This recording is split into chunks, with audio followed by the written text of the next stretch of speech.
दोस्तों, आज की तारीख है 9 जून 2025 और आज दुनिया की नजरें एक बार फिर इजराइल फिलिस्तीन के मुद्दे पर टिक गई हैं। आज सुबह सुबह खुले समंदर में, जहां किसी एक देश का कानून नहीं चलता, एक अजीब सी घटना हुई। एक ब्रिटिश झंडे वाला जहाज जिसका नाम मदलीन था, शांति से गाजा की तरफ बढ़ रहा था। इस जहाज पर कोई हथियार नहीं थे, बल्कि कुछ लोग थे जो गाजा के लोगों के लिए थोड़ी मदद लेकर जा रहे थे। लेकिन इससे पहले कि यह जहाज अपनी मंजिल के करीब पहुंचता, इजरायली नेवी के कमांडो ने इसे चारों तरफ से घेर लिया। यह सब कुछ अंतरराष्ट्रीय पानी में हुआ, जो अपने आप में एक बहुत बड़ा सवाल खड़ा करता है। सोचो यार, आप समंदर के बीच में हो और अचानक से कोई सेना आकर आपको रोक ले, कैसा लगेगा? इस जहाज पर कुल 12 लोग सवार थे और ये कोई आम लोग नहीं थे। इनमें दुनिया की जानी मानी पर्यावरण कार्यकर्ता ग्रेटा थनबर्ग भी शामिल थीं। जी हाँ, वही ग्रेटा जो पूरी दुनिया में क्लाइमेट चेंज के खिलाफ आवाज उठाती है।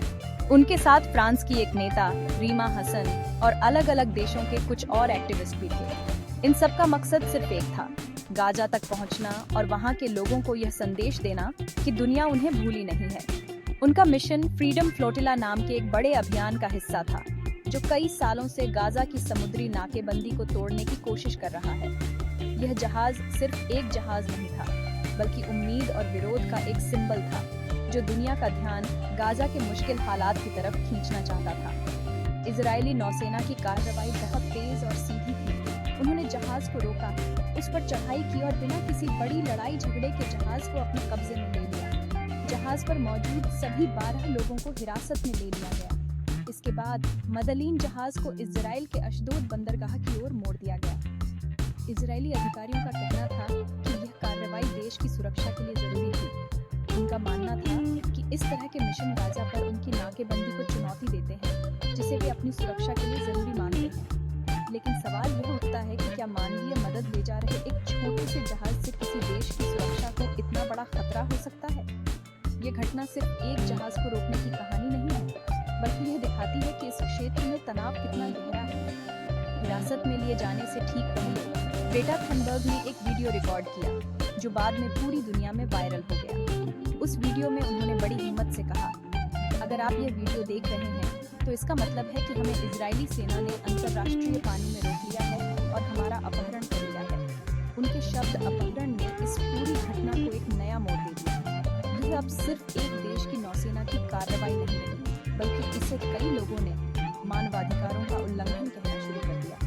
ग्रेटा का यह बयान दुनिया भर की मीडिया में छा गया और इस घटना ने तुरंत अंतरराष्ट्रीय स्तर पर टूल पकड़ लिया। एक लड़की की आवाज, जो पहले पर्यावरण के लिए गूंजती थी, अब फिलिस्तीन के लोगों के लिए उठ रही थी और दुनिया सुन रही थी।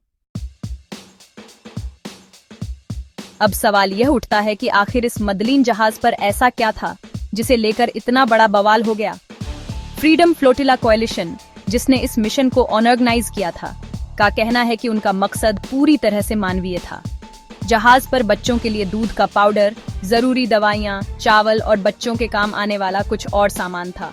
यह मदद बहुत ज्यादा नहीं थी, शायद एक ट्रक में भी आ जाती, लेकिन उनका कहना था कि यह मदद प्रतीकात्मक है। इसका असली मकसद गाजा की 20 महीने लंबी समुद्री नाकेबंदी को तोड़ना और दुनिया को यह दिखाना था कि वहाँ के लोग किस तरह की मुश्किलों में जी रहे हैं।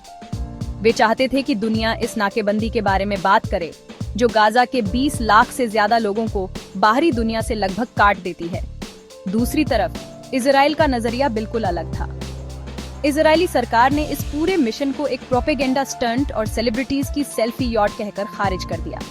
उनके रक्षा मंत्री इजराइल कार्ड्स ने साफ कहा कि यह मिशन हमास के समर्थन में किया जा रहा एक नाटक है और इसका मानवीय मदद से कोई लेना देना नहीं है। इजराइल का तर्क है कि गाजा की नाकेबंदी जरूरी है ताकि हमास जैसे आतंकी संगठनों तक हथियार और दूसरा खतरनाक सामान न पहुंच सके।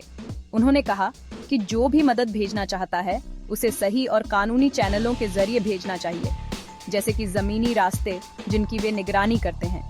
उनके मुताबिक इस तरह समंदर के रास्ते नाकेबंदी को तोड़ना अंतरराष्ट्रीय कानूनों का उल्लंघन है और वे अपनी सुरक्षा से कोई समझौता नहीं कर सकते। इजराइल ने यह भी कहा कि जहाज पर लाई गई मदद न के बराबर थी और यह गाजा के लोगों की जरूरतें पूरी नहीं कर सकती थी। उन्होंने कार्यकर्ताओं पर आरोप लगाया कि वे सिर्फ मीडिया का ध्यान खींचने के लिए अपनी जान जोखिम में डाल रहे हैं। जब कार्यकर्ताओं को अशदोद बंदरगाह लाया गया तो उन्हें सैंडविच और पानी दिया गया, और फिर उन्हें 7 अक्टूबर 2023 के हमास के हमले का एक 43 मिनट का वीडियो दिखाया गया, जिसमें उस हमले की भयावहता दिखाई गई थी। इजराइल का मकसद शायद यह दिखाना था कि वे क्यों इतनी सख्त सुरक्षा बरत रहे हैं। ये एक तरह से उनका जवाब था कि उनकी कार्रवाई के पीछे की वजह क्या है और वे हमास के खतरे को कितनी गंभीरता से लेते हैं। इस पूरे मामले की जड़ गाजा की नाकेबंदी की कहानी में छिपी है। ये नाकेबंदी 2007 से चल रही है, लेकिन 7 अक्टूबर 2023 के हमास के हमले के बाद इसे और भी ज्यादा सख्त कर दिया गया। इस हमले में 1200 से ज्यादा इजरायली मारे गए थे। इसके जवाब में इजराइल ने गाजा पर जो सैन्य कार्रवाई की, उसमें अब तक 54,000 से ज्यादा फिलिस्तीनी मारे जा चुके हैं। इस युद्ध के चलते गाजा में मानवीय संकट पैदा हो गया है।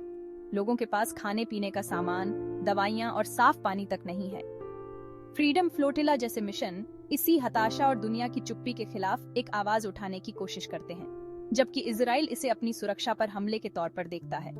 ये दो अलग अलग सच्चाइयों की टक्कर है, जहां एक के लिए जो मदद है, दूसरे के लिए वह खतरा है। जैसे ही मदलीन जहाज को रोके जाने और ग्रेटा थनबर्ग की हिरासत की खबर फैली, दुनिया भर से प्रतिक्रियाएं आनी शुरू हो गईं। यह मामला सिर्फ इजराइल और कुछ कार्यकर्ताओं के बीच का नहीं रहा, बल्कि कई देशों की सरकारों ने इस पर अपनी राय जाहिर की। स्पेन, स्वीडन, फ्रांस और तुर्की जैसे देशों ने इजराइल की इस कार्रवाई की कड़ी निंदा की। उन्होंने इसे अंतर्राष्ट्रीय कानून का खुला उल्लंघन बताया। स्पेन ने तो विरोध जताने के लिए अपने देश में मौजूद इजरायली राजदूत को तलब कर लिया, जो कि डिप्लोमेसी की दुनिया में एक बड़ा कदम माना जाता है। इन देशों का कहना था कि अंतर्राष्ट्रीय पानी में किसी भी देश को इस तरह से असैनिक जहाज को रोकने और लोगों को हिरासत में लेने का कोई अधिकार नहीं है। फ्रांस के राष्ट्रपति इमैनुएल मैक्रों ने भी इस घटना पर चिंता जताई और अपने नागरिक रीमा हसन की तुरंत रिहाई की मांग की।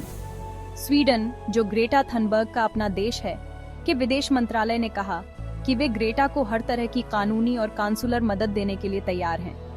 इन यूरोपीय देशों का रुख साफ था कि भले ही वे इजराइल की सुरक्षा चिंताओं को समझते हों, लेकिन इस तरह की कार्रवाई किसी भी हाल में सही नहीं ठहराई जा सकती। दूसरी ओर हमास ने इस घटना को राजकीय आतंकवाद कहा, जबकि ईरान और अमेरिका में स्थित मुस्लिम संगठन CIR ने इसे समुद्री डकैती का नाम दिया। इन बयानों से पता चलता है कि यह घटना कितनी तेजी से एक राजनीतिक मुद्दा बन गई। इस मामले में संयुक्त राष्ट्र के अधिकारियों की प्रतिक्रिया भी अहम थी। फिलिस्तीनी क्षेत्रों के लिए संयुक्त राष्ट्र की विशेष दूत फ्रांसेस्का अल्बानीज ने इस मिशन का समर्थन किया। उन्होंने कहा कि गाजा की नाकेबंदी गैर कानूनी है और इसे चुनौती देने के लिए और भी नावों को आगे आना चाहिए। उनका बयान इस बात का संकेत था कि संयुक्त राष्ट्र के भीतर भी कई लोग इजराइल की नीतियों से सहमत नहीं हैं और वे मानते हैं कि गाजा के लोगों तक मदद पहुंचनी चाहिए, चाहे रास्ता कोई भी हो। इस तरह की प्रतिक्रियाएं इजराइल पर अंतर्राष्ट्रीय दबाव बढ़ाती हैं और उसे अपनी नीतियों पर फिर से सोचने के लिए मजबूर करती हैं। यह दिखाता है कि दुनिया इस मुद्दे पर बंटी हुई है। इजराइल ने इन सभी आलोचनाओं का जवाब देते हुए कहा कि उसने जो भी किया वह अंतर्राष्ट्रीय कानून के दायरे में था। उन्होंने कहा कि सभी कार्यकर्ताओं के साथ अच्छा व्यवहार किया गया और उन्हें जल्द ही उनके देशों में वापस भेज दिया जाएगा। इजरायली विदेश मंत्रालय ने एक बयान जारी कर कहा कि वे किसी भी फ्लोटिला को गाजा तक नहीं पहुंचने देंगे, जिसे वे अपनी संप्रभुता का उल्लंघन मानते हैं। यह घटना एक बार फिर यह दिखाती है कि जब मानवीय सहायता और राष्ट्रीय सुरक्षा का टकराव होता है, तो अंतर्राष्ट्रीय कानून की व्याख्या भी अलग अलग तरीकों से की जाने लगती है। हर देश अपने नजरिए से इसे देखता है और नतीजा यह होता है कि जमीन पर फंसे आम लोगों की मुश्किलें जस की तस बनी रहती हैं। तो आखिर में सवाल यह है कि एक छोटे से जहाज को रोकने की यह घटना इतनी बड़ी खबर क्यों बन गई? इसका जवाब यह है कि यह घटना सिर्फ एक जहाज की कहानी नहीं है, बल्कि यह गाजा के गहरे मानवीय संकट, अंतर्राष्ट्रीय कानून की सीमाओं और वैश्विक राजनीति के जटिल खेल को उजागर करती है। यह हमें याद दिलाती है कि गाजा में 20 लाख से ज्यादा लोग एक ऐसी खुली जेल में जी रहे हैं, जहां उनकी जिंदगी हर रोज मुश्किल होती जा रही है। खाना, पानी, बिजली और दवाइयों जैसी बुनियादी चीजों की कमी ने वहां एक भयानक संकट पैदा कर दिया है। मदलीन जैसे मिशन इसी संकट की ओर दुनिया का ध्यान खींचने की एक हताश कोशिश है, क्योंकि कई बार सरकारों की धीमी डिप्लोमेसी आम लोगों की तकलीफों को दूर नहीं कर पाती। यह घटना अंतर्राष्ट्रीय कानून के दोहरेपन को भी सामने लाती है। एक तरफ कार्यकर्ता और उनके समर्थक देश कहते हैं कि अंतर्राष्ट्रीय जल में किसी असैनिक जहाज को रोकना गैर कानूनी है। वहीं दूसरी तरफ इजराइल अपनी सुरक्षा का हवाला देकर समुद्री नाकेबंदी को कानूनी ठहराता है। जब कानून की व्याख्या इतनी अलग अलग हो तो ताकतवर का पक्ष भारी पड़ता है। यह घटना हमें सोचने पर मजबूर करती है कि क्या अंतर्राष्ट्रीय कानून वाकई सबके लिए बराबर है, या यह भी राजनीति और ताकत के हिसाब से बदल जाता है। जब मानवीय जरूरतें और राष्ट्रीय सुरक्षा आमने सामने खड़ी हों, तो दुनिया किसे प्राथमिकता देगी? ये सवाल आज भी उतना ही बड़ा है जितना पहले था। ग्रेटा थनबर्ग जैसी हस्ती के शामिल होने से इस मुद्दे को एक ग्लोबल प्लेटफॉर्म मिला है। जब कोई इतना बड़ा नाम किसी मुद्दे से जुड़ता है तो मीडिया और आम लोगों का ध्यान उस पर जाना लाजमी है। ग्रेटा की वजह से जो लोग शायद गाजा के बारे में ज्यादा नहीं जानते थे, वे भी अब इस बारे में बात कर रहे हैं। ये दिखाता है कि आज के दौर में सेलिब्रिटी एक्टिविज्म की क्या ताकत है। यह एक चिंगारी की तरह काम करता है जो सोए हुए मुद्दों को फिर से जगा देती है। उनकी गिरफ्तारी ने इस मानवीय मिशन को एक राजनीतिक लड़ाई में बदल दिया, जिससे इजराइल पर दबाव और भी बढ़ गया। ये बताता है कि कभी-कभी एक अकेली आवाज भी बहुत बड़ा बदलाव ला सकती है। अंत में ऐसी घटनाएं इसीलिए चर्चा में रहती हैं क्योंकि ये हमें आईना दिखाती हैं। ये हमें बताती हैं कि दुनिया में सब कुछ ठीक नहीं है। ये हमें उन लोगों की याद दिलाती हैं जो युद्ध और संघर्ष के बीच पिस रहे हैं। मदलीन जहाज की कहानी सिर्फ कुछ कार्यकर्ताओं और एक नौसेना के बीच टकराव की कहानी नहीं है, बल्कि यह उम्मीद, हताशा, राजनीति और इंसानियत की कहानी है। यह हमें सवाल पूछने पर मजबूर करती है, एक बेहतर दुनिया बनाने में हमारी क्या भूमिका है? क्या हम सिर्फ मूक दर्शक बने रहेंगे या अपनी आवाज उठाएंगे? जब तक गाजा जैसे मुद्दे मौजूद रहेंगे, तब तक मदलीन जैसे जहाज समंदर में उतरते रहेंगे और हम और आप उन पर बात करते रहेंगे।